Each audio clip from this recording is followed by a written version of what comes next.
Assalamualaikum warahmatullahi wabarakatuh. Kami dari kelompok UAS Matkul Teknik Informasi ingin mempresentasikan hasil kerja kami. Perkenalkan, saya Aryesi. Dan saya Luciana Safara.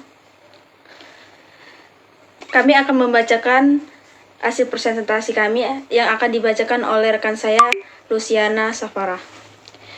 Baik, saya akan membacakan laporan asuhan keperawatan diagnosa pasien MAK atas nama Aryesi, umur 20 tahun, jenis kelamin perempuan, status pernikahan belum nikah, pekerjaan tidak ada, alamat Desa Pengabuan, Kabupaten Pali, Palembang, Sumatera Selatan.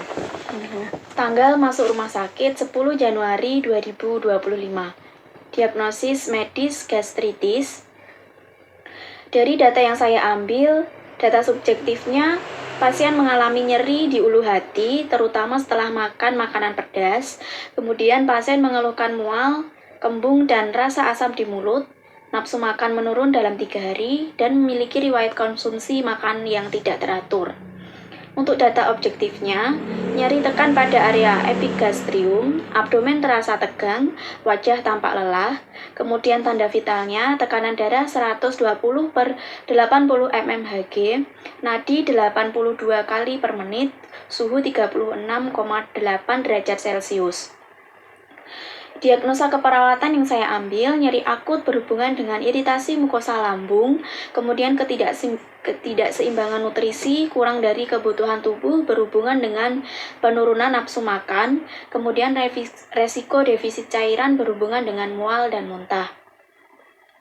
Intervensi keperawatan untuk diagnosa 1 yaitu nyeri akut.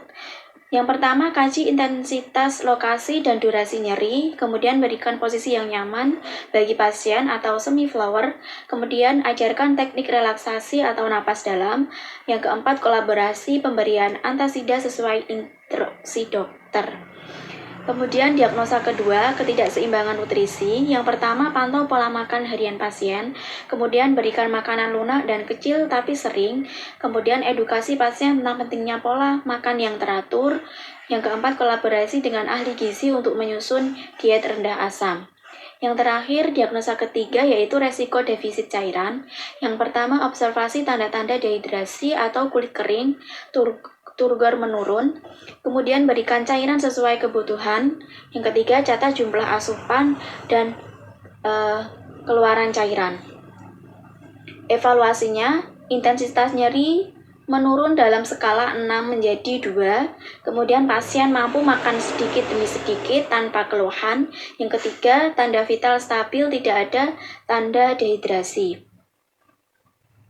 Catatan dari perawat, pasien menunjukkan respon positif terhadap terapi yang diberikan, edukasi pola makan dan penghindaran makanan pemicu telah diberikan sebelum pulang. Sekian dari saya, terima kasih. Selanjutnya akan dipresentasikan oleh rekan saya. Saya ingin mempresentasikan hasil laporan asuhan keperawatan diagnosa pasien diare atas nama Luciana Safara, umur 19 tahun, jenis kelamin perempuan, status pernikahan belum menikah, pekerjaan tidak bekerja, alamat Jalan Rinjani, Gang Masjid Al-Mutakin, RT 19 RW 4. Tanggal masuk rumah sakit 9 Januari 2025. Diagnosa utama diare. Pengkajian. Data subjektif. Keluhan utama, buang air besar BAB cairan lebih dari 6 kali dalam sehari selama 2 hari terakhir. Pasien mengeluhkan kram perut, lemas, dan mual. Nafsu makan menurun, riwayat konsumen makan yang tidak higienis 2 hari sebelum diare dimulai. Data objektif, frekuensi BAB 6 kali per hari dengan konsistensi cairan berwarna kuning kecoklatan. Abdomen terasa nyeri saat palpasi di area perut bawah. Wajah tampak lemah, mata cekung dan bibir kering. Tanda vital, tekanan darah 100/70 mmHg. Nadi 90 kali per menit. Suhu 37,5 Celcius. Berat badan menurun 1,5 kilo dibandingkan pengukuran sebelumnya. Hasil laboratorium elektrolit Na134 mmol per L. Feses positif bakteri patogen.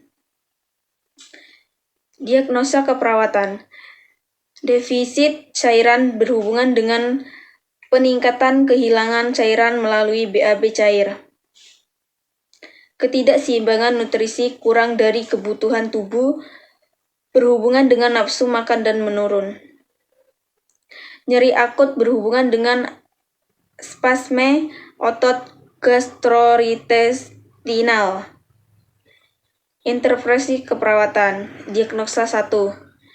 Defisit cairan. Monitor tanda-tanda dehidrasi, turgor, kulit bibir kering, mata cekung. Catat jumlah asupan dan keluaran cairan setiap 4 jam.